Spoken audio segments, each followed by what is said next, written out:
លោកកឹមសុខាត្រូវបានអនុញ្ញាតឲ្យសួរសុខទុក្ខអ្នកម្ដាយជាទីស្រឡាញ់ក្នុងស្ថានភាពជំងឺជរា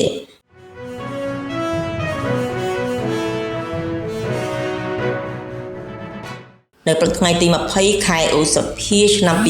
2026នេះអតីតមេដឹកនាំគណៈបកសង្គ្រោះជាតិលោកកឹមសុខាដែលបច្ចុប្បន្នកំពុងស្ថិតក្រោមការឃុំខ្លួនក្នុងផ្ទះសាលក្រមតុលាការទទួលបានការអនុញ្ញាតជាពិសេសដើម្បីទៅសួរសុខទុក្ខអ្នកម្ដាយដែលមានវ័យជរានិងកំពុងសម្រាកព្យាបាលជំងឺតាមរយៈការបញ្ជាក់របស់អ្នកច្បាប់ផ្ទាល់ខ្លួនគឺលោកមេធាវីផែនហេងបានឲ្យដឹងថាការធ្វើដំណើរនេះកើតឡើងបន្ទាប់ពីមាន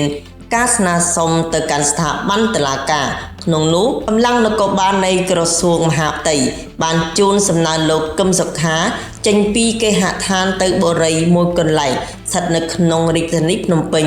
ជាផ្ទះដែលប្អូនស្រីរបស់លោកបាននាំអ្នកម្ដាយមកសម្រាកនិងថែទាំសុខភាពលោកមេធាវីបានរៀបរាប់ទាំងក្តុកក្តួលថាស្ថានភាពអ្នកម្ដាយរបស់លោកកឹមសុខាមានសភាពទ្រុឌទ្រោមខ្លាំងនៅពេលឮសំឡេងកូនប្រុសហៅអ្នកម្ដាយបានត្រឹមតែខំប្រឹងព្រឹកភ្នែកសម្លឹងមើលជាសញ្ញាថាគាត់នៅដឹងខ្លួននិងចង់ស្ដាប់ធម៌ដែលកូនប្រុសបានចាក់ជូនយោងតាមសារក្រមតុលាការការចាក់ចែងពីបរិវេណផ្ទះរបស់លោកកឹមសុខាគឺមិនទាន់មានសេរីភាពពេញលេញឡើយពលគឺរាល់ការធ្វើដំណើរទៅក្រៅត្រូវតែមានការអនុញ្ញាតជាមុនពីតំណាងអัยការនិងមានការត្រួតពិនិត្យយ៉ាងតឹងរ៉ឹង